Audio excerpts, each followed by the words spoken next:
السلام عليكم ورحمة الله وبركاته. بسم الله الرحمن الرحيم. نحمده ونصلي على رسوله الكريم. When Allah Tabarak Ta'ala sent Iblis, Azazil, Shaitan into the world, then Almighty Allah gave him a lot of power. Amongst the power was what was mentioned already. Another power is Almighty Allah said that for every one of men, I will give you 10 soldiers. Every one child born of the progeny of Adam alayhi salam, I will give you 10 soldiers to attack one. So if man population is 1 billion, then the world of the shayateen will be times 10. That's huge army. But in the mighty army of shaitan, there was going to be one jinn who was going to stand out from all the others. So terrible this jinn was going to be, that Nabi sallallahu alayhi wa sallam, coming at the end after all the chapters of history, after an Adam, after a Nuh, after a Sulaiman, after a Dawood, after a Musa alayhi salam, after all the chapters, Rasulullah sallallahu alayhi wa sallam will mention, from the era of Adam alayhi salam till the ending, Almighty Allah has not created a test like the test which will be laid out by Dajjal. This one jinn was going to be unique in the army of Shaitan. What made Dajjal so unique? So first we have to understand what is Dajjal. What does it mean? Dajjal is not his name. Dajjal is a title. And you give someone a title according to how he looks or according to what he does. Someone is short, his name is Ahmed, but you call him Shorty because he's short. Dajjal, whatever his name is, it makes no difference to our life. The title is the important thing. Dajjal in the Arabic language means to be able to cheat, to be able to deceive, to be able to show a false picture. And the master of showing false pictures, that is called Dajjal. If I can be a magician, a trickster, I can tell you, see in my hand I got an egg, and I go off, and the egg is gone, and you can't understand where it's gone, then I'm the mighty magician, I'm a Dajjal. I tricked you. And Dajjal in the Arabic language means a magician of a very high caliber. So high that when people will see his magic, they will say that I looked at it properly. There's no magic in this. It's real. You say that's the meaning of magic. Whether one boy came the other day, he said the one magician, he made the Eiffel Tower disappear. Or he made an aeroplane disappear. And one magician walked through the Great Wall of China. And he said he never cheats. He did it real. So that was magic. All you need to have is two jinnat who will put a parda, a curtain. They will let the curtain fall and an entire building disappears. And then you will go like that. The jinn will lift up the parda and the building is back. And the world will say, you took the building away. You will say magic. The master of magic, the highest of the highest of the high, he will be called Dajjal. And whoever will show magic in the world will be a student of the master of magic. So number one, Dajjal means the master of deception, the master of intrigue, the master of making you understand things which is not real. Example, you driving in your car and you see a bed. In South Africa we got Sealy Posturepedic. That's a mattress. Whatever mattress you got today in your country. So you look at that mattress and you, because of work problems and wife problems, you can't sleep at night. But on that bed you'll see one uncle and a pretty woman sleeping so nicely. And his legs are folded. So you will say, I need that mattress. Now you will go, you got no money, that's why you got problems. But you will go to buy the mattress thinking that if I get that mattress, I will get the sleep of the man on the mattress. Now the mattress will come home. A new mattress, but your old duvet. Your blanket is old. So your wife will say, such a new mattress, such an old duvet, blanket, never in my life. I'm buying a new blanket. She'll buy a new blanket and then she'll say the curtains don't match. Curtains will go to carpet, carpet will go to I need a new kitchen. And when the house will be finished, you will be finished. Now you are on that mattress, but no sleep is coming. Why? You were deceived. This world of attraction is one card of the great deceiver. When you will see Dajjal, you are not going to see Dajjal. You are going to see deception left, right and center. We want to see a huge monster, walking with 5, 10 toes, moving in the earth with gold and silver moving behind, and one eye in the center. And then we will say, hey, Dajjal is out. If Dajjal was going to walk like that, even the Christian will become Muslim. This is a shaitan.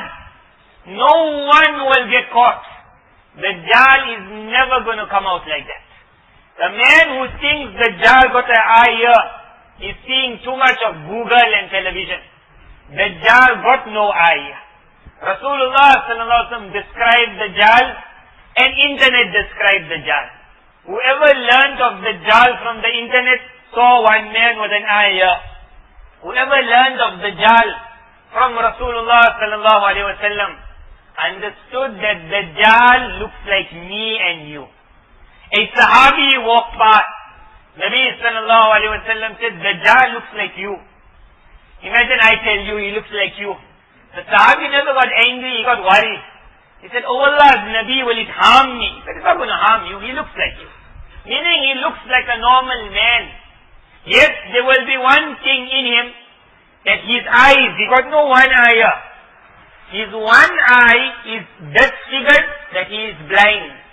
And you get many blind people in the world. And the other eye is also disfigured, but he can see with it. Both eyes protrude. Both his eyes protrude. One is blind and one is a seeing eye. So if Dajjal has to be sitting next to you in an aeroplane, all you have to do is put on black sunglasses.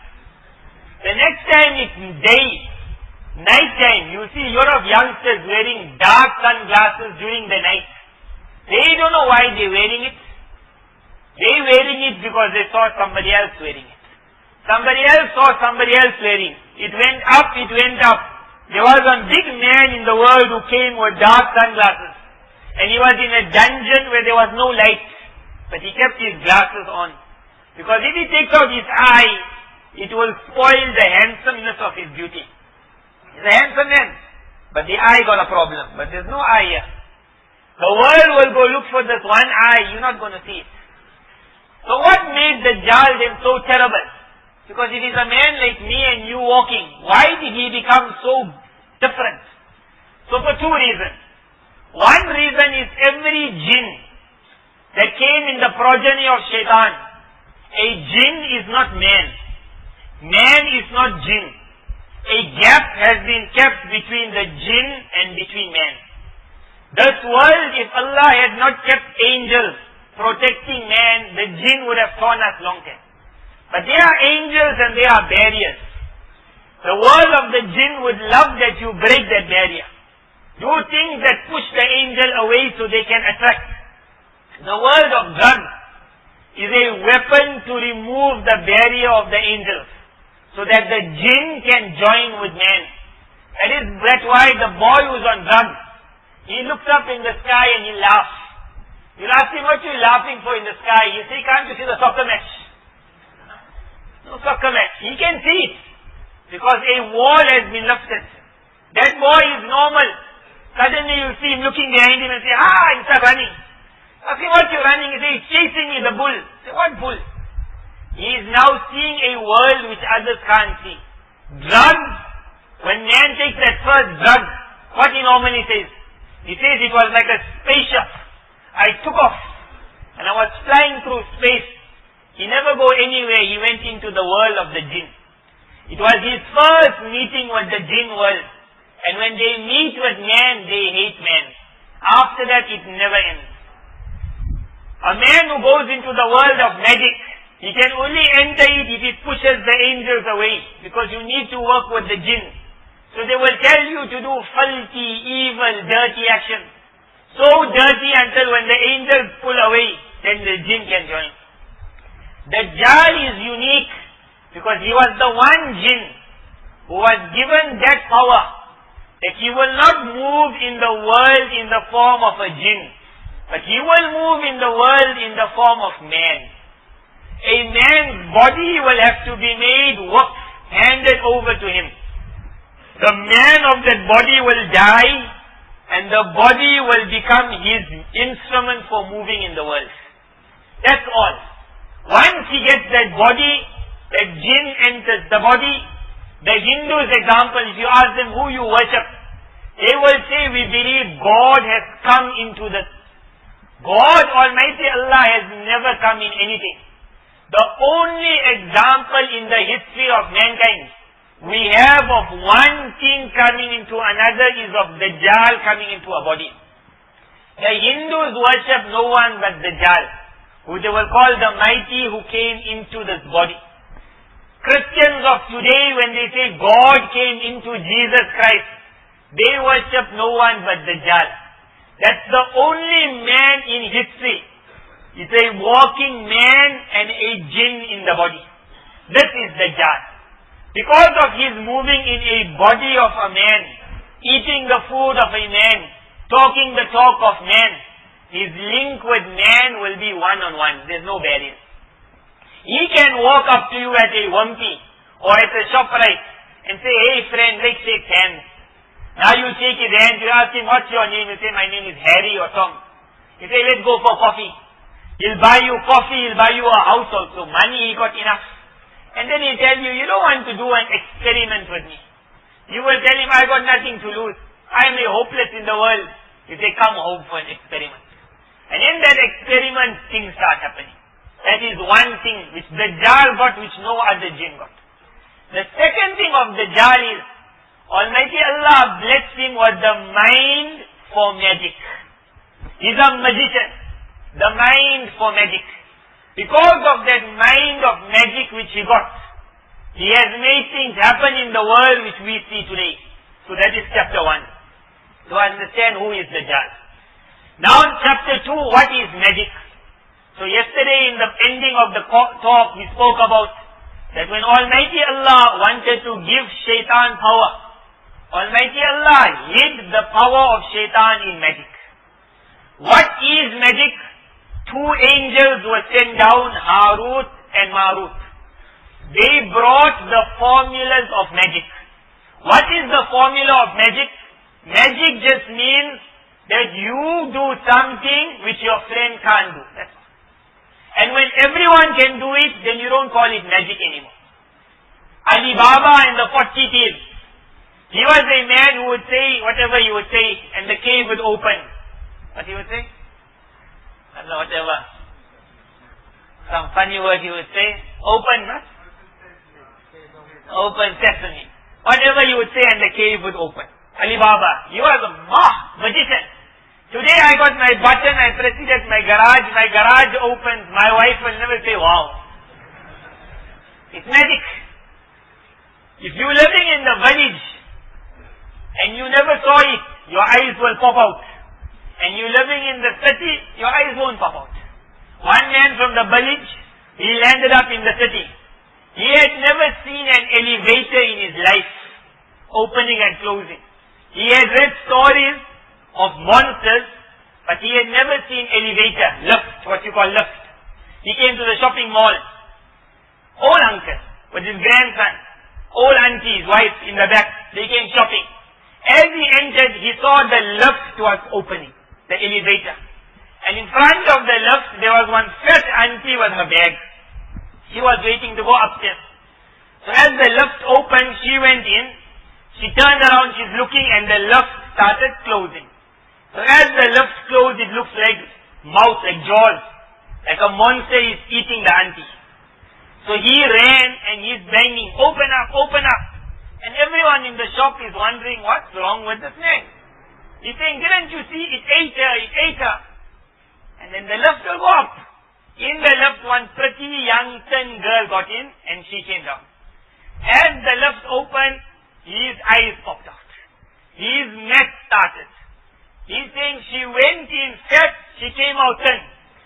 He turned around, he told his grandson, go fetch mommy quickly. If mommy can go in this, I got a new wife. What was it? But he never saw it. Once he saw it, he won't be amazed. Magic is you can beat your partner. When everyone will do it, we don't call it magic anymore. To be able to be one in front. That is magic. These two angels came down and they taught the formulas of the names of Allah and how if a person can use it in certain manners, other things will happen.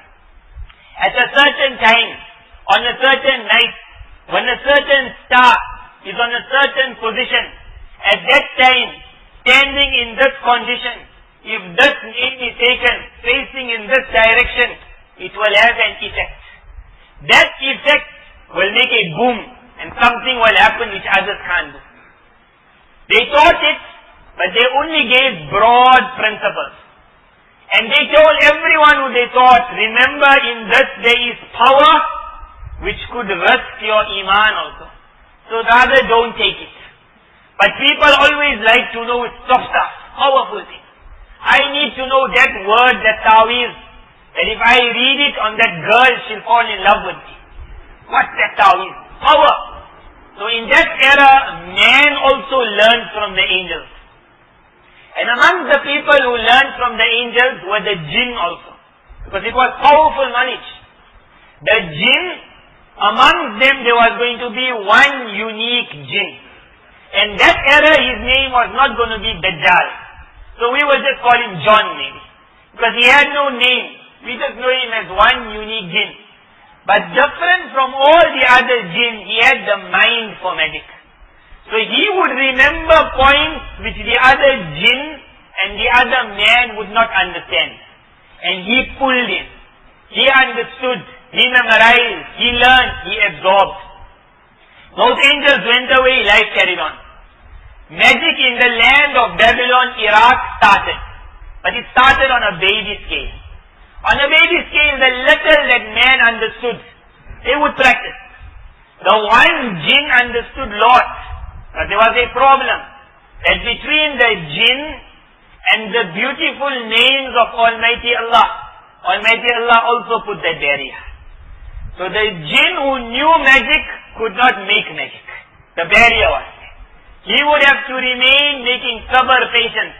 That I know everything but I can do nothing. He can't do it. Men who learned, they practiced and Iraq became known as the world of magic. On the little magic they were doing. They were making the jadoo, we know, making a husband and a wife fight, making someone get stomach pain, making someone get headache, and it was carrying on. It would carry on until the era of Sulaiman alayhi salatu wassalam. How many eras? When Nabi Sulaiman alayhi salam comes, a thing happens in history which had never happened from the beginning and will not happen again. Allah Tabarakala lifted the barrier between the jinn and man. And in the land of Sulaiman alayhi salam, the jinn and man would see each other. They could talk, they could converse, they could move around. But because of the power of Sulaiman alayhi salam, the jinn would never be ready to do any evil. Sulaiman alayhi salam's agents were all over. Any mischievous jinn Quran mentions, Sulaiman alayhi salam would have him chained up immediately. Or Sulaiman alayhi salam would have him burnt. Sulaiman alayhi salam would have him destroyed. The jinn would not be ready to do anything. That was the mighty era of Sulaiman alayhi salam. In that entire era of Sulaiman alayhi salam, there was a period of 40 days where something happened which history will never be able to tell properly. The books of tafsir will indicate towards it, but they will show there are so many lies in this incident that we don't really understand what really happened. But the summary which we do understand, pushing all the lies one side, is that Almighty Allah had left the power of Sulaiman alayhi salam, especially his control over the jinn, in a ring he would wear. Sulaiman alayhi salam wanted to build Masjid Aqsa. In building Masjid Aqsa, there were things he wanted which the other jinn were unable to do. One thing was, as they were building, too much of noise was being made. So Sulaiman alayhi salam became irritated. And he said, this is the house of Allah. And in the house of Allah, I don't want noise. So the jinn said to him, it's impossible to build without noise. Sulaiman alayhi salam was not happy, and he was a king that if you can't do it, I'll destroy you. He doesn't want no for an answer. So one jinn said to him, that there is a jinn, who in the world of the jinnat, we know him as the grand architect, master builder. In today's world of Satanism, this is the name what we call Dajjaal. His name is the grand architect of the universe. At that time they said, we know one jinn who's an architect, master builder, but he is not going to come and work for you. Sulaiman alayhi salam said, go and fetch him and give him the threat of the ring of Sulaiman.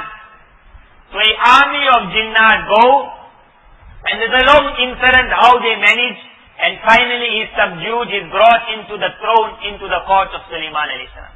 This jinn had never come before. In front of Sulaiman alayhi salam, he becomes a quiet jinn. He becomes an obedient jinn because the ring makes everyone down.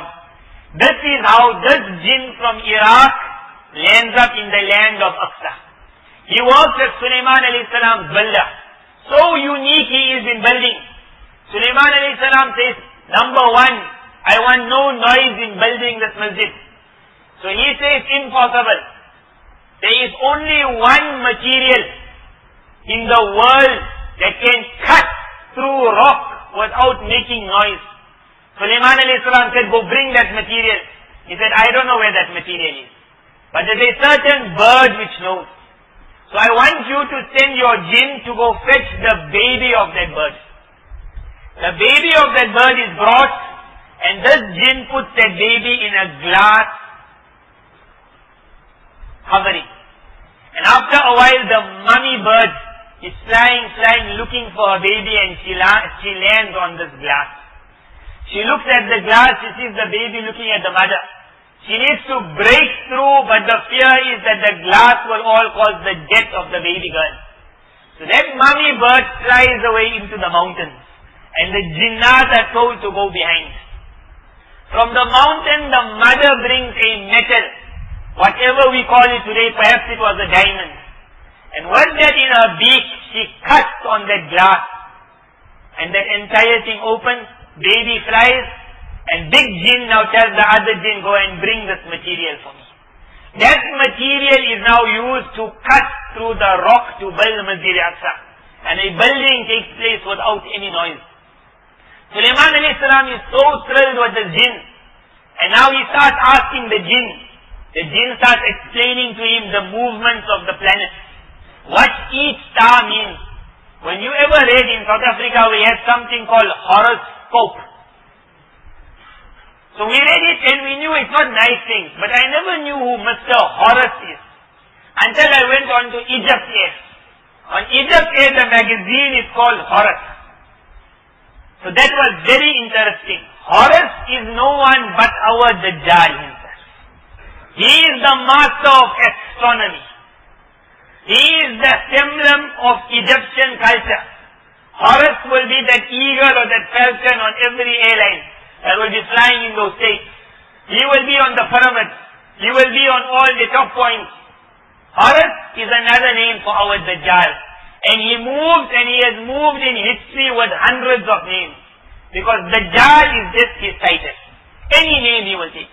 Horoscope was what he did to Sulaiman alayhi salam at that time as an obedient servant, today as a disobedient.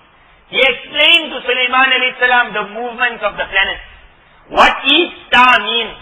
What will happen when this star will come in line with that star. That is a knowledge which Rasulullah sallallahu alaihi wasallam told his ummah. If you hear of a man that you go in his tent and he will look at you, he will look at the star, and he will tell you, you are going to get 3 children. He might be speaking 100% truth. Nabi sallallahu alaihi wasallam said, whoever lands up in his tent, he has lost whatever I have brought. He will rob you of your iman. Because this is a world which is real. A star in a certain spot really will have an effect on earth. But Islam said don't bother of it, because it will pull your iman away. Because in today's world, only the shaitani men know the signs.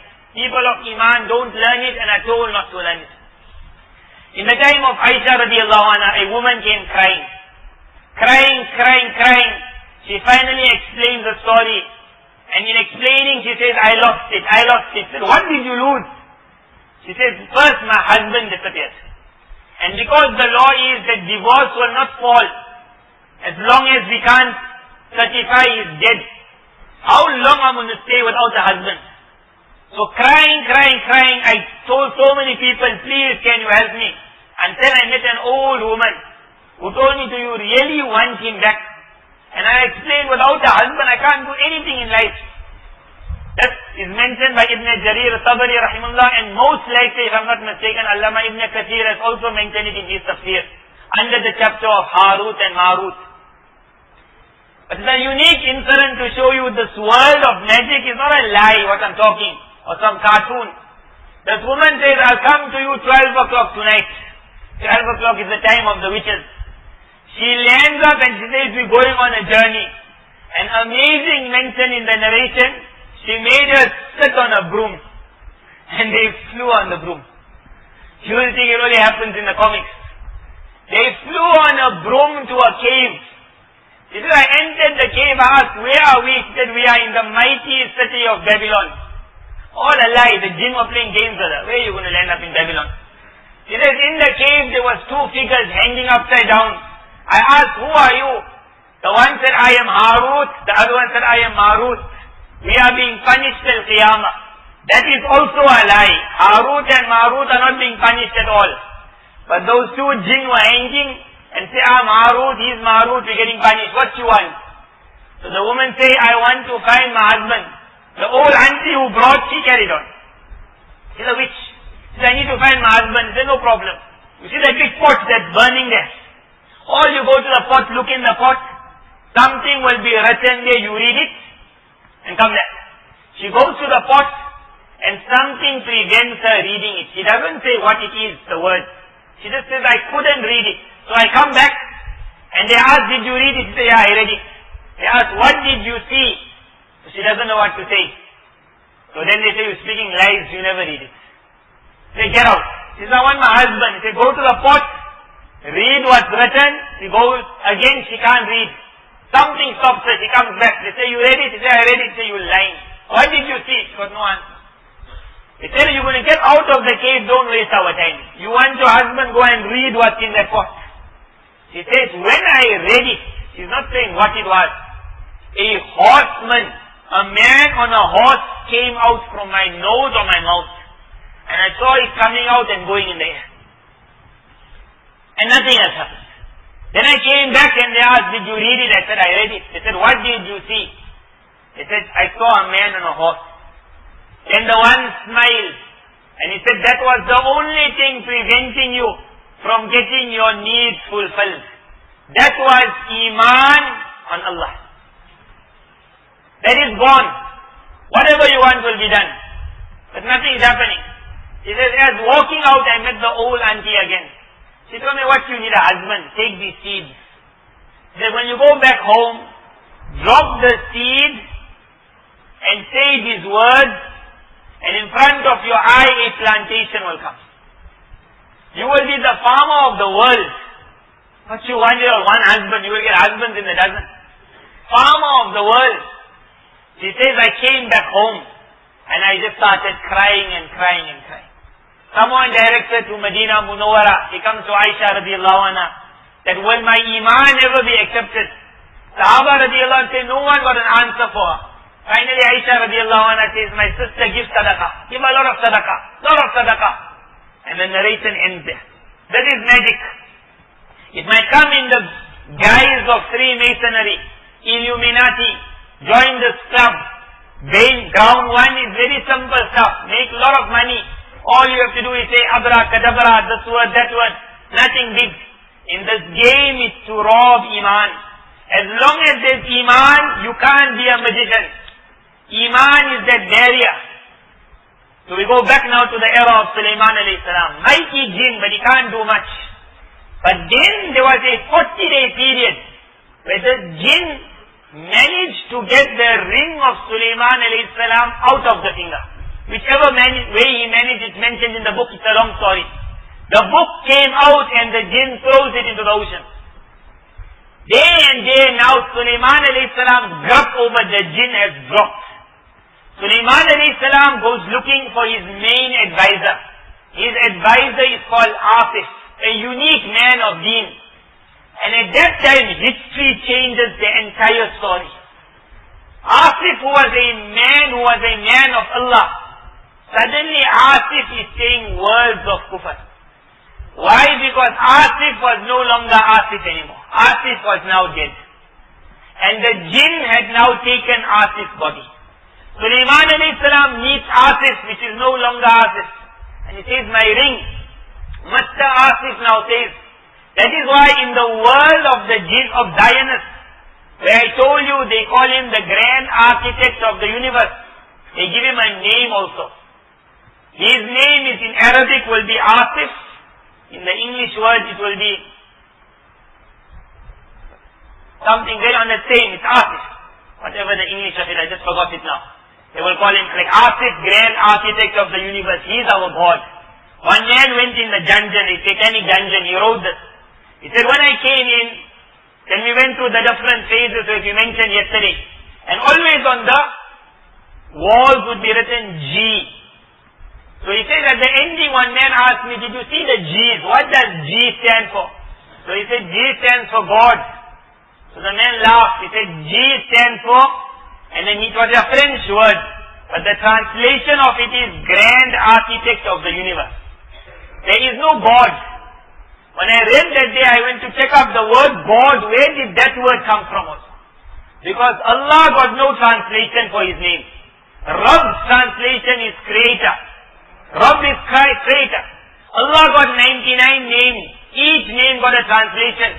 Not a single name of Allah is God. But G will be in a satanic underground tunnel. G. Where we say God did, the shaitan will laugh and say, yeah, God did. Because according to him, God is the grand architect. So that Asif says to Sulaiman alayhi salam, go look for your ring. Without the ring, you can't do anything. And for 40 days, Almighty Allah allowed a gap. Sulaiman alayhi salam went in search of the ring, and Asif says to him, don't worry, I will look after your throne until you come back. But history shows that when Asif stepped, he gave such fatwas to the people that the normal man on the ground started saying, this is not Asif. He was saying words of kufr from the throne of Sulaiman alayhi salam, number one. The second thing he did is, he told men, do you want to learn how Sulaiman got his power? I will teach you, come. And the magic which he had learned from Harut and Marut, after so many years, first time in his life, he had the chance, because there was no barrier, to start teaching men, and men started writing. In that 40-day period, formulas of magic were written by the thousands, but no one practiced. Almighty Allah intended and it happened. 40 years, Sulaiman alayhi salam finds his ring in a fish. As soon as the ring is on, Asif, who is not Asif but a jinn, gets the message. That jinn goes flying from Sulaiman alayhi salam's throne. Sulaiman alayhi salam reaches his palace, the books mention, he finds the body of Asif. And it's not clear now, how could Asif do what he did? And everyone is saying that this is the magic taught by Asif, the minister of Sulaiman. Sulaiman alayhi salam understands that jinn did everything. So jinnat are sent to catch him, and there's a long story how they finally catch him. When they catch him and they bring him back, Sulaiman alayhi salam chains him in a manner that whoever will read how Sulaiman alayhi salam chained him, and whoever will read in the era of Rasulullah sallallahu alayhi wa sallam, a Sahabi Tamim Dari radiallahu anh comes to Nabi sallallahu alayhi wa sallam, and he says, I was on an island. I landed up on an island after a shipwreck. and I was invited to a temple. And in the temple there was this mighty beast who introduced me as Dajjal. And he described how he was chained, in which places the chains were. And when the description is given how Sulaiman alayhi salam chained that jinn, then you will see this is most likely the same jinn that was chained at that time. So that jinn was locked up, finished. Dajjal was now going to be locked up for years and years and years. Sulaiman alayhi salam sends his second army of jinn in his entire kingdom, house to house. Whatever scripture is of magic must be gathered. And an entire hunt, what we will call a witch hunt, takes place. Scriptures are brought. Sulaiman alayhi salam then can either burn it or he can bury it. Why he never burn it, I don't know. Almighty Allah never wants it to happen. Perhaps magic can't be burnt. For whatever reason, Sulaiman alayhi salam will bury it. And he will bury it in a spot that other men don't know anything about. So Masjid-e-Aqsa's building is carrying on. Sulaiman alayhi salam sees to the entire building, the completion of the building. But when Sulaiman alayhi salam passes away, the scripts of magic pass away with him, gone. And the ring of Sulaiman alayhi salam also gone, disappeared. And Sulaiman alayhi salam makes a dua. He made the dua after he returned. He made the dua saying, "Oh Allah, someone tried to grab my kingdom. Now grant me such a kingdom, la yanbaghi li ahadin min ba'di, that after me, a kingdom of rule over man and jinn, total, no one must ever get." And Almighty Allah accepted the dua. Rasulullah sallallahu alaihi wasallam said, Sulaiman alayhi salam, 3 duas, this was one which was accepted.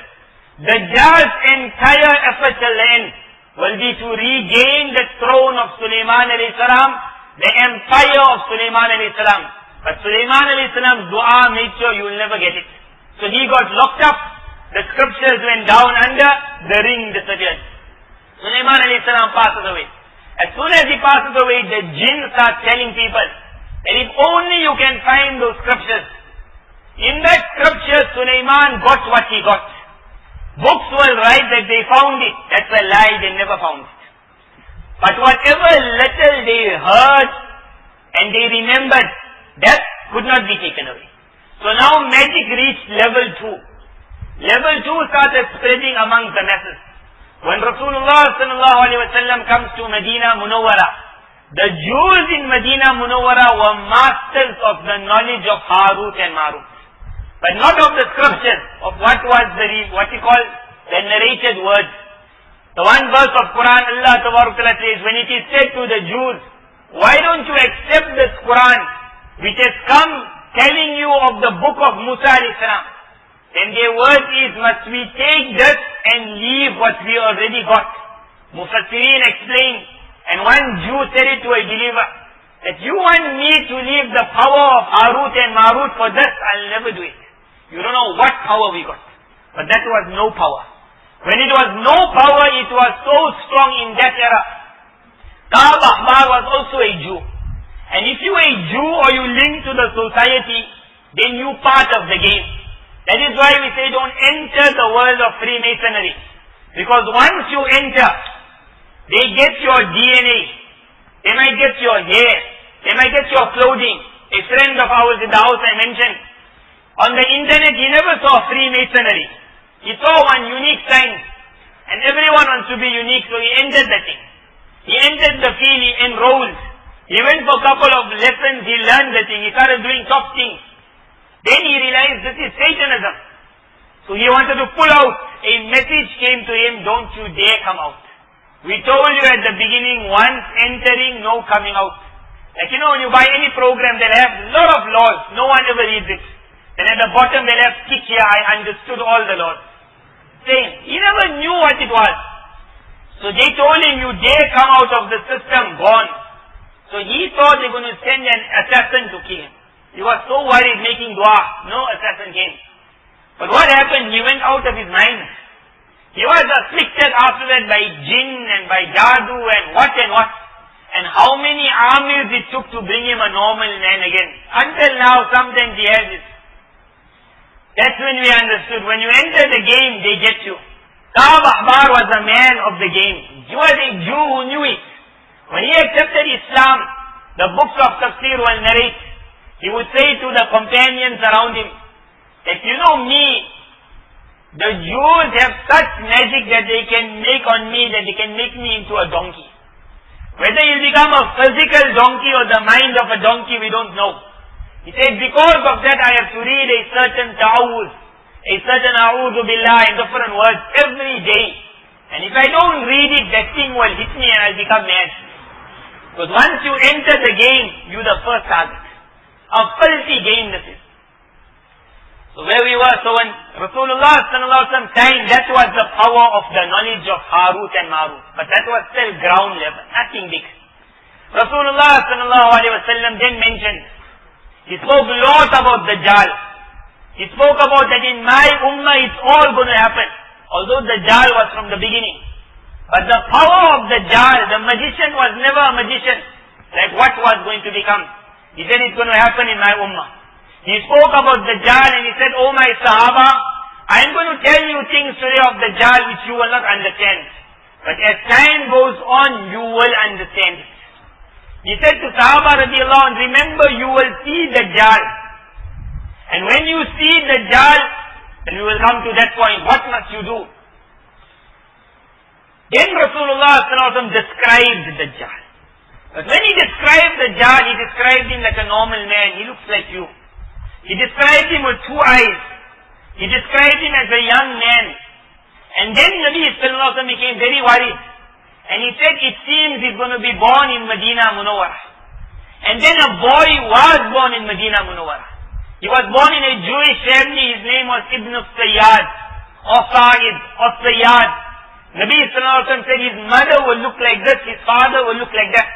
A Sahabi came back, he said, oh Allah's Nabi, a boy was born exactly how you said. One eye got a problem. The other eye is still fine. But one eye got a problem. His mother looks like this, his father. Rasulullah sallallahu alaihi wasallam, Abu Bakr radiallahu anh, Umar radiallahu anh, they go there. They see the boy. The boy is a child but is already busy with the jinn. Already. His tarbiyat is being made. As the boy will grow up, Nabi sallallahu alaihi wasallam will come time and again. Umar radiallahu anh says, oh Allah's Nabi, if you convince it's Dajjal, I will kill him. Dajjal is gone. He gives a unique answer. He says, oh Umar, you can't kill him. Because if he is Dajjal, only Isa alayhi salam can kill him. And if he is not Dajjal, why must you kill an innocent person?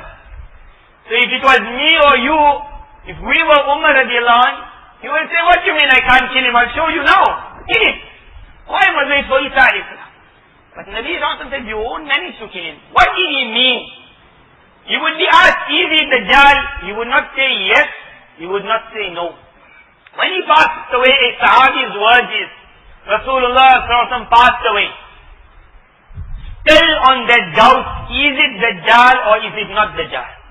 Abdullah bin Umar radiallahu anh and many other Sahaba would carry on taking qasam, this is Dajjal.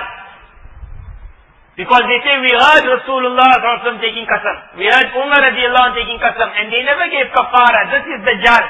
But he can't be Dajjal because he's living in Medina Munawwara. More amazing than that, as Nabi sallallahu alaihi wasallam is pointing to Dajjal, Ibn Sayyad, there's he there. Tamim Dari radiallahu anh pitches up. He says, oh Allah's Nabi, I was shipwrecked and I landed on an island. On the island I found a huge monster. He said, I'm Dajjal. He is locked up. Old man, big in size. Nabi sallallahu alaihi wasallam calls all the Sahaba radiallahu anh. Big Jama comes.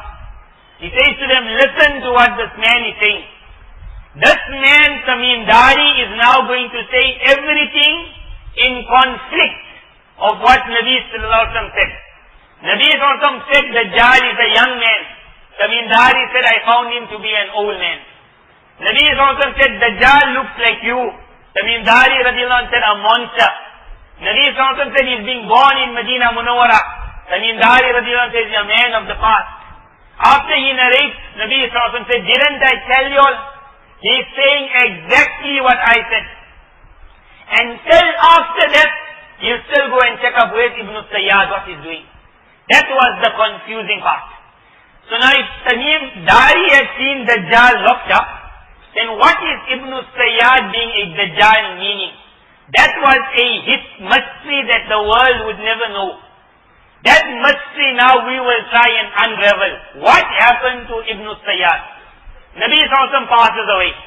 Ibn Sayyad is on his journey for Hajj. Imagine Dajjal going for Hajj. Impossible. Abu Sa'id Khudri radiallahu anh is in his qafla. He doesn't want to be. Who wants to be in the tent of Dajjal? Ibn Sayyad says, I can see you people of Medina don't like to be with me. Bring some of my milk. He said, no, I'm not feeling hungry. He said, not that, you don't trust him.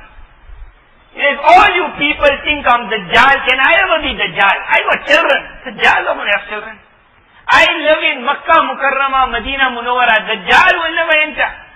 Abu Sa'id Khudri says, he told me so many points. I also said, you're not Dajjal. Then he said, ha ha ha. He says, but I know where Dajjal is. Point number one. Very good. A lot of people know where Dajjal is, on one island, maybe on that Bermuda Triangle, or maybe England, wherever. Point number two. He said, if I'm offered the job, I will accept it. But that was a stupid thing to say. Because if you say, I know where Dajjal is, then what job you talking about? What job? That's Ibn Sayyad then goes out on an expedition. He is fighting in a certain land with the Muslims. They reach by a place where the grave of Dajjal alayhi salam is. The man of the temple, the church, the priest, he comes up and he says, oh Muslims, don't waste your time. It's written in our scriptures that no one but Dajjal will take over this. In that war, Ibn Sayyad stands up and he walks towards the doors. As he comes to the door, the whole lock breaks. And the people in that thing give up immediately. They said, we'll never fight. But no one could understand, how did you open it? Because you can't be Dajjal. Then Ibn Sayyad disappeared. And now the world supposed to not have seen him after that. But one man did see him, and he narrated where he saw him. He says, I was at a certain place where the Muslims had taken over. So we would be up and down with the Christians on that side carrying on, and the Jews, they would not fight against us. So a time came where I saw the Jews were having parties, big feast. I asked my Jewish neighbor, what's happening? My Jewish friend. So he said, tomorrow our master is coming. I said, what master are you talking about? He says, that master was who we will take over the entire world. That was a time when the Jews were nowhere in politics. It was Christian world, maybe a little Persian world, and an Islamic world. Jew was zero in the equation. So he said, what master is talking about? Take over the Arab world. He says, so I made an excuse to stay and see who this figure is. He says, the next day when that procession came and the mass came and everyone came, he said, I managed to get a glimpse of their master. And he said, I can't believe it, but I'm telling you, it was no one but Mr. Ibn Sayyad. And that was the final of Ibn Sayyad. What happened to him? In my understanding, Ibn Sayyad was the body for the coming in of Dajjal. That's all. When Allah Pak wanted it to happen, then the chains were removed from Dajjal. Some will say it already happened, some will say maybe it will happen. Whatever it is, the body was created in the era of Nubuwah. And when that jinn walks in, and when those Jews accepted our mighty master has come, but what happened after that? After that they never took over the world. Because they never took over the world, that chapter was also closed. Meaning Ibn Sayyad came, nothing happened, game over. Now we come to chapter 3 now. Chapter 3 now, funny things start happening in the Arab world, in the Muslim world. There are fighting taking place. Muslims from one country will fight another. This one wants to take over the Khilafat. The Banu Umayyad is brought down. The Banu Abbas comes up. He is killing him. He is killing him. No one knows who is causing problems, but problems are spreading like wildfire. Everywhere there are hypocrites. Everywhere there are shaitani forces. And who is the mastermind behind it? No one knows, but it's happening. That carried on. One side of the world. On the other side of the world, something more amazing started. That the land of Aqsa, which when the Muslims took over, the Christians gave it on one condition. We will never allow the Jews to come here. Muslims never said it. The Christians made a condition. no Jew must ever come back to the land of Aqsa. Umar radiallahu anhu said, no problem from our side. The Christians made that law. So the Christian world will never work for the Jew. In the past, it's supposed to be that. What happens? Suddenly a world is formed, a group called Knights Templars. And they start making 100, 150, 200 year effort. Somehow we have to get the land of Aqsa. Now we're coming to our modern day history. Something called the Mighty Crusade start. Big Christian priests are telling the Christians, go for the mighty war. We must get the land of Aqsa, that's our land. And Christians from all over are dying, get Aqsa. But why they're going for Aqsa, no one knows. And a war takes place, Muslims are defeated. And the Christians take over Aqsa. When the Christians take over Aqsa, one major part of that army who was not fighters, who are what we will call Mr. Pious. Mr. Pious is the Knights Templars. They come to the Christian king and they say to him that we don't want anything in Aqsa. We only want the right to make ibadah, to worship. So can you build for us one room in Aqsa? That's all. So he builds it, you can make i'tikaf in the masjid, no problem. These Knights Templars start digging. The digging of Aqsa started that era. They start digging, and satanic actions are carrying on. A time comes where someone notices their satanic actions. The Christian world is ruling Aqsa now.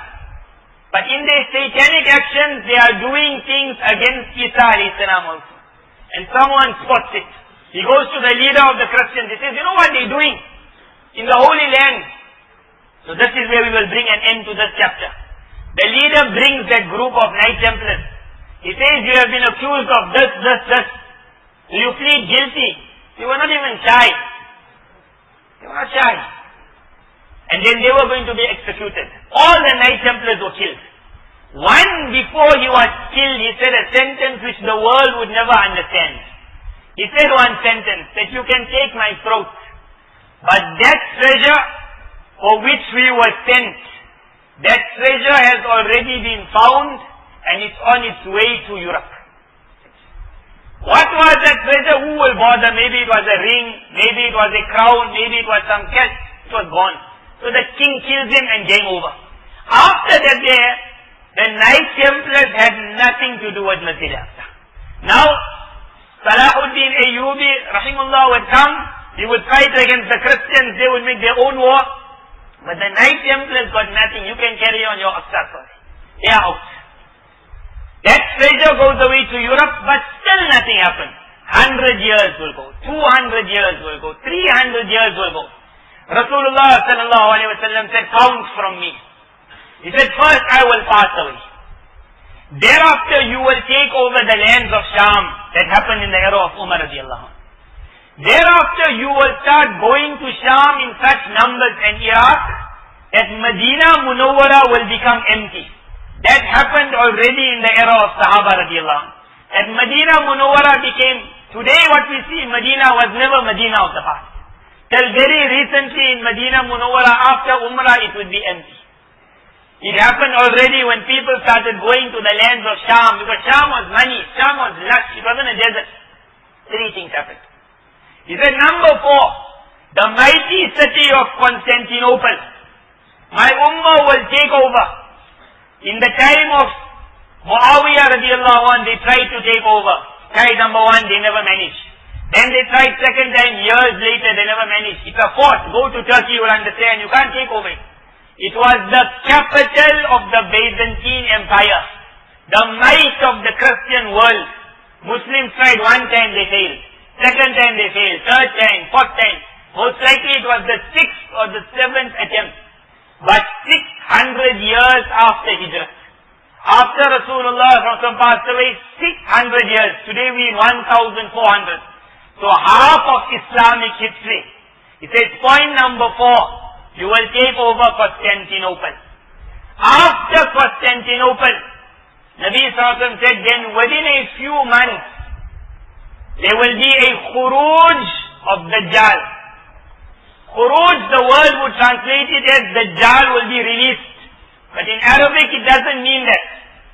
Arabic it means there will be a surge of Dajjal. But Constantinople was taken over and monster Dajjal never jump out. So everyone looks for him and he says, hey, maybe it's not now, maybe it will happen again in the future. Medina Munawwara is never going to become empty now till the ending. That surge happened, but where it happened? When everyone was looking for it in Sham, where's Dajjal coming to wage his war? He never came. Suddenly in a land which is called England, London, which was nowhere on the map, years had passed from the Crusades, over 300, 400 years. When Constantinople was taken over, at that same time, a doctor in London writes a book. And the book he calls it, the name exactly I forgot, but the title is written there, that finally after years and years of effort, the secrets of Kabbalah have now opened up. And Kabbalah started. What was Kabbalah? No one would know. But suddenly England, a small country with a small army, started producing such weapons that they were able to take the whole world off.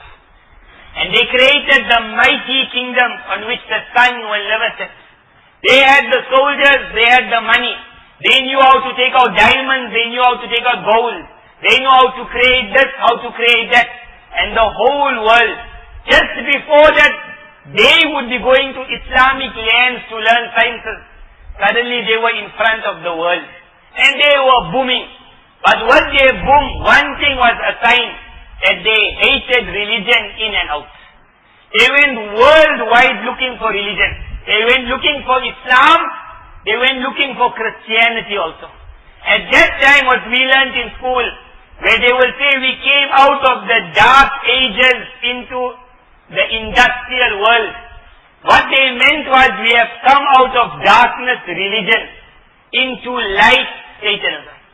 That was the beginning of Kabbalah. But Kabbalah was a science now that you had to work. And with every year that passed from that time, things started happening which the world 5 years before could never imagine. Then there was a train that was moving. Then there was a steam ship. Then there was guns which were firing. They would come to South Africa with people with bow and arrow. They would have guns, they would wipe out the whole country. Small armies. They would take over everything. But no one would understand how can you manage. They would control the economy. They would establish a banking system. They would be making moves that would always be right. And they had a lobby. We call it a Jewish lobby today. The word is a lie. It's not a Jewish lobby, it's a satanic lobby. And they take inspiration and they have a huge following in the entire world. They work in a manner which goes in a pyramid. People on the ground know nothing of the one above. He knows nothing of the one above. And as it carries on, then you will get the elite. And then you will get the more elite. And finally, right on the top, the dollar bill will show you, there will be one eye. And there it will be written, may the master be happy with what he is seeing. When America took over the game, the dollar bill sign came out, which the world would never understand why you needed an eye on top of a pyramid. And to write in a different language, may the master be happy with what he is seeing. That master was an eye. Now we will come to the hadith. Rasulullah sallallahu alaihi wasallam said, you will see Dajjal. You will see him. So what we all understood, we will see the man. But then Nabi sallallahu alaihi wasallam says, when you will see Dajjal, you will see one eye. Remember, Dajjal in person got two eyes. When you will see one eye, Nabi sallallahu alaihi wasallam said, remember, he is not your Allah. Your Allah does not have one eye. What he meant in that is, Dajjal got a habit, he has to sign. He likes to show himself. So he will put his eye all over the world. When you will see that eye, understand, I will not sell my faith for the power you are ready to give. You are nothing but evil and filth. A movie will be made, you will see an eye coming and showing you, I am in charge of the movie world. Money will come out, you will see an eye. Weapons will come out, you will see an eye. Olympics will take place, you will see an eye. Sports will take place, you will see an eye. You will see that eye in things you can't imagine. At that time, Nabi Sallallahu Alaihi Wasallam said, you will also see Dajjal, but don't look for the body. And when you see Dajjal, say, I'm not going to fall for yours. So that was the crusade. That Kabbalah came out. Thereafter, experiment after experiment. It's all magic, it's all satanic. An Illuminati group is formed. Illuminati means light. Light means fire. Fire means fire worshippers. In the past, you would call them Majusi. The worshipper of the fire means the worshipper of Satan. Satan means Lucifer. They just changed the name, they call themselves Illuminati. Illuminati means we are illuminated. Illuminated not with light, but with fire. In the satanic world, it's a war between Satan, who is fire, and Almighty Allah, who is Nur, light. Satan wants the world to worship the fire. Because when Allah said to Iblis, make sajda to Adam, he said, I'm going to show you Adam will make sajda to me.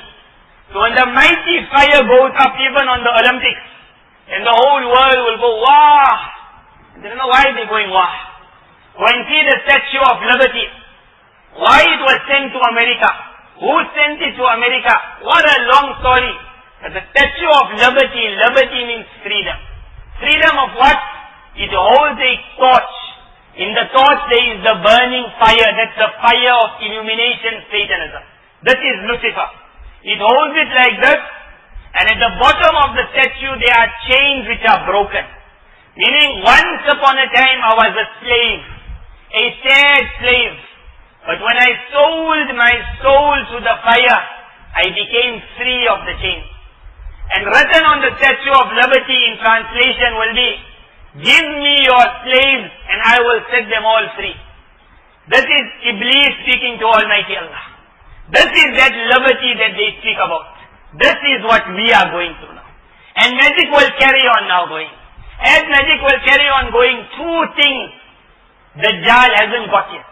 Which if he can get now, the game will come to an end. Two things. One is the ring of Sulaiman alayhi salam.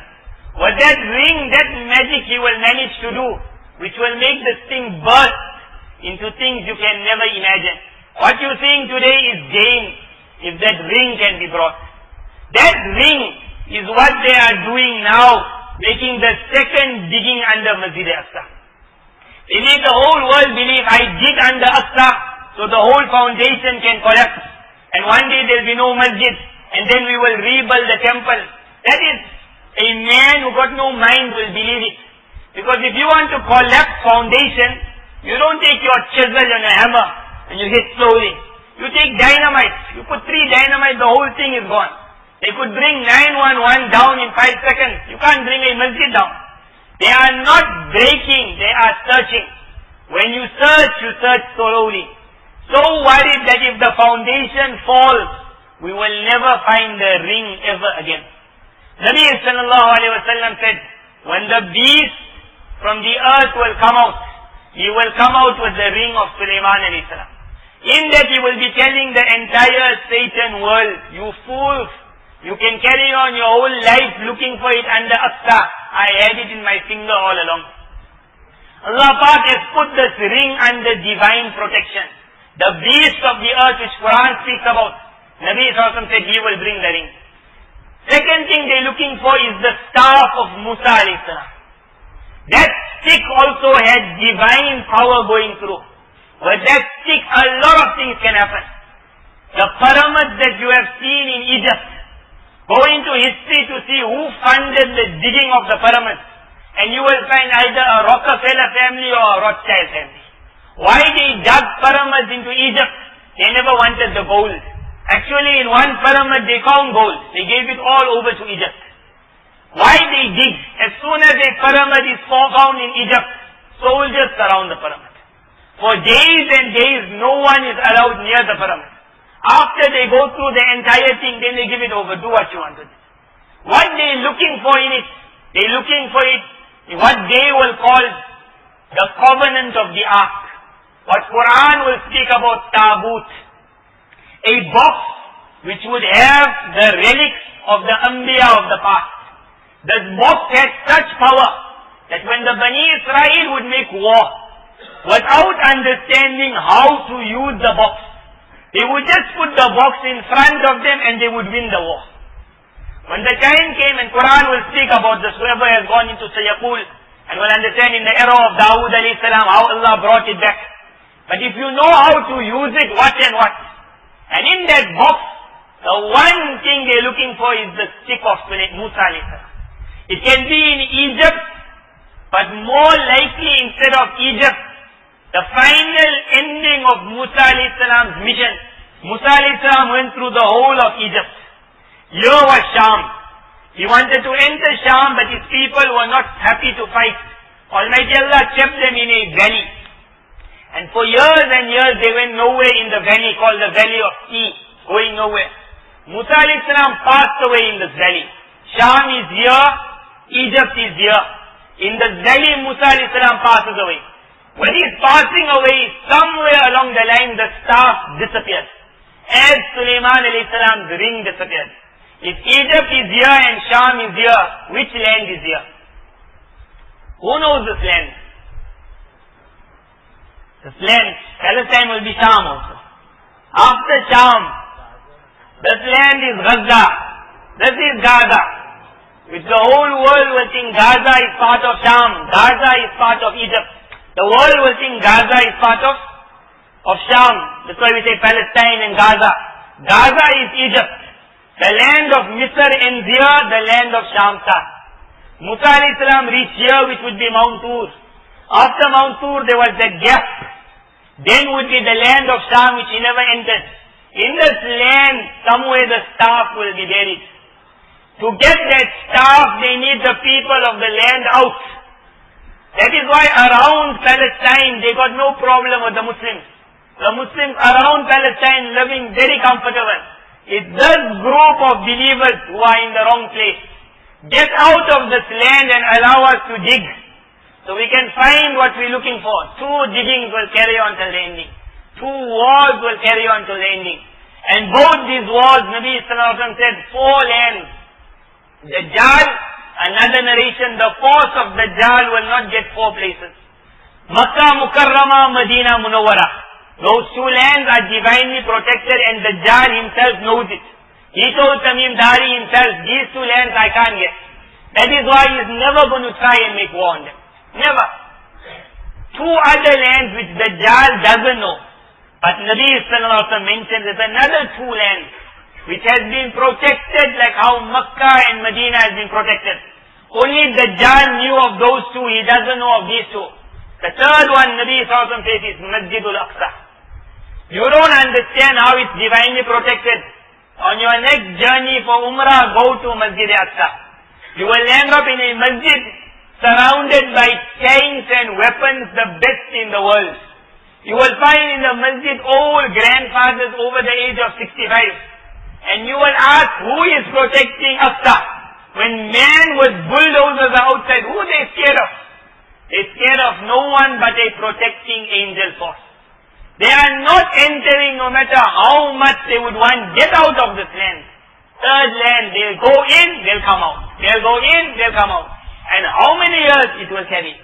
The 4th land, Nabi Sallallahu Alaihi Wasallam said, where Mount Tur is. He said the masjid of Mount Tur.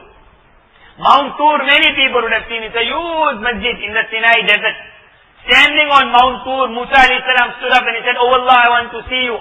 Almighty Allah said, look at a mountain in front. That mountain collapsed. Where that mountain was, we don't really know, but most likely it was the land of Gaza. Musa alayhi salam passed away there. The hadith which said the masjid of Mount Tur most likely refers to that area. You don't understand how Gaza is divinely protected.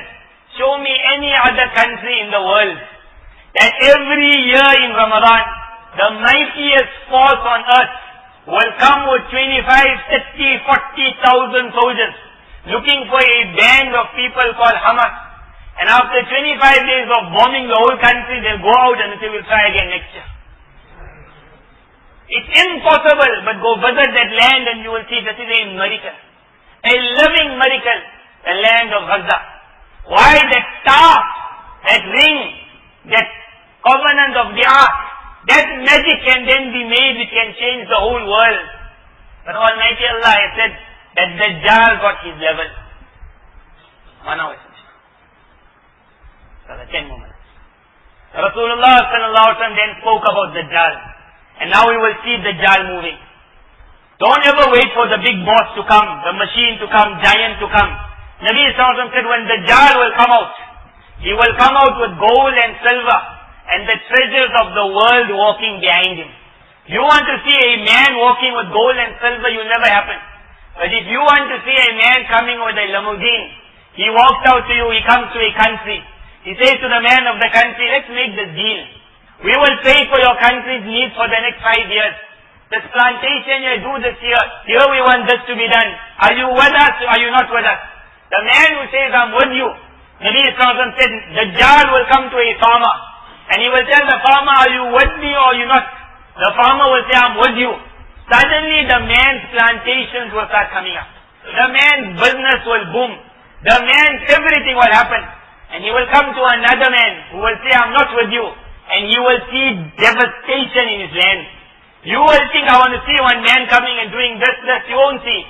But you will see one side a helicopter of aid going. America will give this country $2 billion of aid every month. And this country, we will lay sanctions on this country for the next 25 years. One country will be dead, one country will be living. One country sold, one country said, I won't sell. Nabi Sallallahu Alaihi Wasallam said, you will see Dajjal coming. He will come to a cow, and a cow which gives 10 liters of milk will start giving 25 liters of milk. You think you're going to see a man coming and go, abracadabra, 110 cow, go, fat, Lord milk coming. That will never happen. But you will see a scientist coming with a tablet. He will say, put this in the food of your cow. And the cow which gives 10 liters of normal milk will now start doubling, tripling its produce. Go to every farm in the world. The farmer will tell you, if I don't give it that, I can't make so much of milk like how other people are making. We want to see it like magic on the TV. That will never happen. There's no imtihan. The imtihan will be when you have to sell to get something which doesn't look bad. Nabi Sallallahu Alaihi Wasallam said, Dajjal will come to a man and he will tell him, work for me. The man will tell him why. He will say, you're acting stupid. What if I bring your father who's dead and he comes and tells you, listen to the man. So the man will say, if daddy tells me, then I'll listen. So we will think one man will come and say, daddy, come from the grave. You see your father jump out of the grave and say, listen to him. That's not going to happen. What will happen? That man who we spoke about yesterday, who said I was sitting at the table and a man in his suit and tie came to meet me. And he said, boss wants to hire you. And I asked him, what's this boss story? And in the ending it ended on this, which I never mentioned yesterday. He told him, you're acting stupid. He said, you're not actually playing your game. He said, why don't we go to a room and you ask your father for advice? So he said, my father is dead. He said, I know. He says, he took me into a room and I was sitting at a chair and from the wall my father came to me. He says, we touched fingers and it was the most exciting sensation I could ever imagine. An electric current went through my body. He was touching a jinn. And the jinn said, oh my son, listen to this man. He said, that's what made me join him. We will think it must happen in front of your eye. It's not going to happen. It all happens in the back. Whatever Rasulullah said is going to happen has happened already. Dajjal moves in the world. And with every day, the surge of Dajjal increases. And it will carry on increasing till a point. A point will come where Allah Ta'ala will make a man stand up who the world will call Mahdi. When he will stand up, the entire world which had given support to Dajjal, the Christian world, European world, which we will call the United Nations, they will wage war on the promised Mahdi. And Allah will create such a magnet in him that the Muslims of the world will forget all their stories and they will go and join him. In joining him, 2 countries will be his main army. And look at politics again today. Which 2 countries will see the biggest of wars? One is Afghanistan.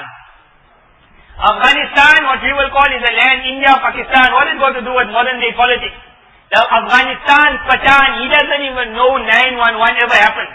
He doesn't know something is called World Trade Center because he got no internet. What he got to do was the war. But when Britain was the world force, they went to Afghanistan.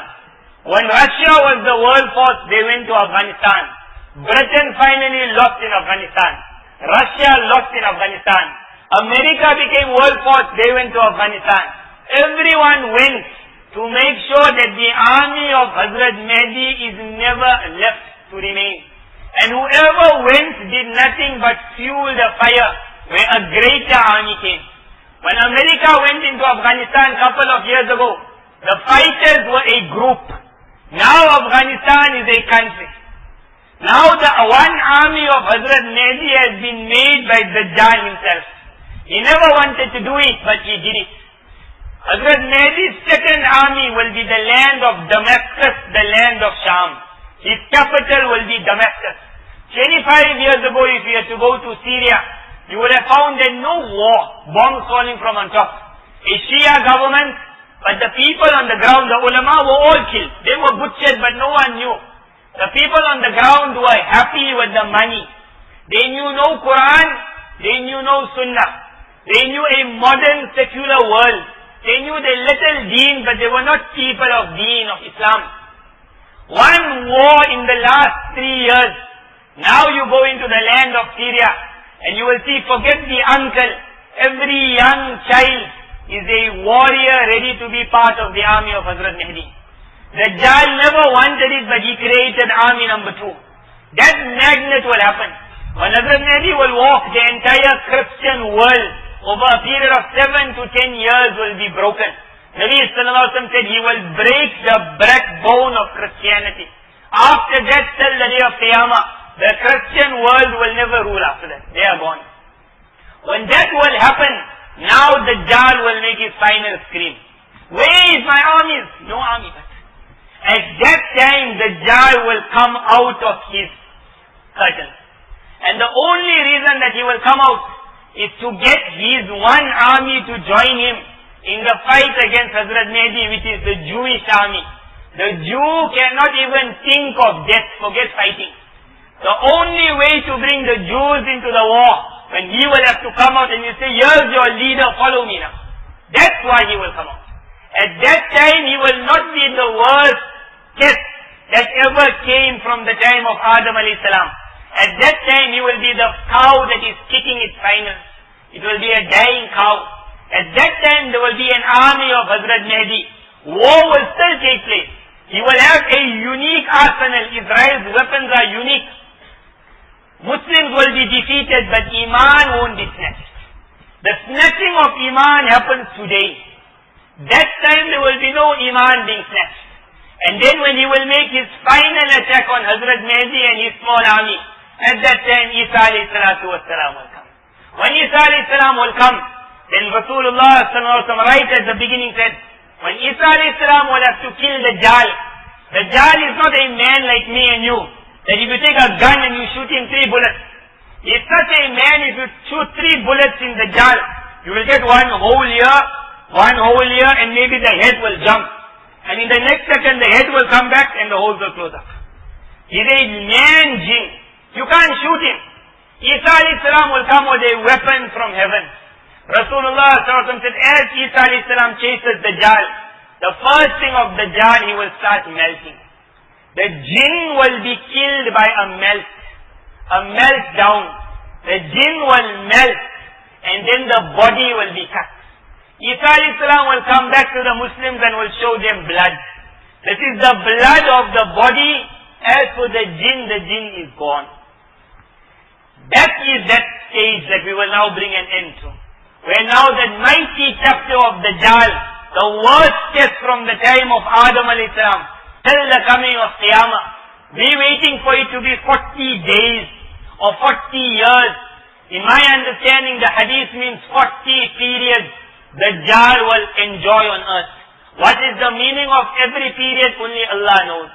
But 40 unique periods which will span over from the time of just after Rasulullah sallallahu alaihi wasallam 1,000 years. In that 1,000 years, the fitna of Dajjal saw Hitler. The fitna of Dajjal saw World War I, World War II, the Soviet Union, Russia invading the Muslim lands, the Tartars falling and destroying. They saw America falling, they saw Britain falling, they saw massacre here, massacre there. They saw the creation of the Rothschilds, the creation of the Rockefeller. They saw the Jewish lobby, they saw Gaza, they saw Palestine, they saw blood in, blood out, tears in, tears out. That 1,000-year history, Rasulullah ﷺ said, the greatest imtihan test for my ummah will be the test of Dajjal. But my ummah in the ending will somehow come out.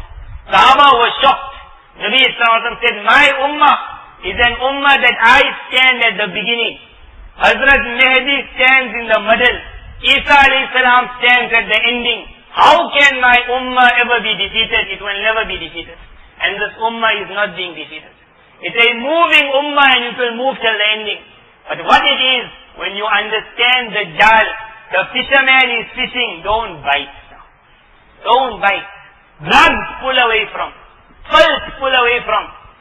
Movies, pull away from. Things of entertainment around you, pull away. Interest, pull away from. Haram, pull away from. We got one life, sacrifice it for our Allah. What's coming in the year after is something else. But inshallah. May Allah Ta'ala make it. But I don't think in your life you'll ever heard something like that. So don't think you're going to understand everything. You go home, you dream about Dajjal, you try and understand what was he saying. But as time will go, you will see a lot of things which will give you that there is a reality in all the things I'm saying. This was supposed to be the last bayan, but one thought came in my mind that on Friday night, inshallah, I will have one more program. The place he will mention, I can't pronounce. But the purpose of the program is, I want to speak about the 4 holy lands. Makkah Mukarramah, Medina Munawwara, Masjid Aqsa and Gaza. And when I spoke about the magic of Dajjal, I want to now speak about what magic Allah has put in the world, which is called spiritual magic. Because of that magic, people like me and you are surviving on Islam. What is the spiritual magic that also moves from the land of Makkah, the land of Medina? So inshallah on Friday night, we will discuss that.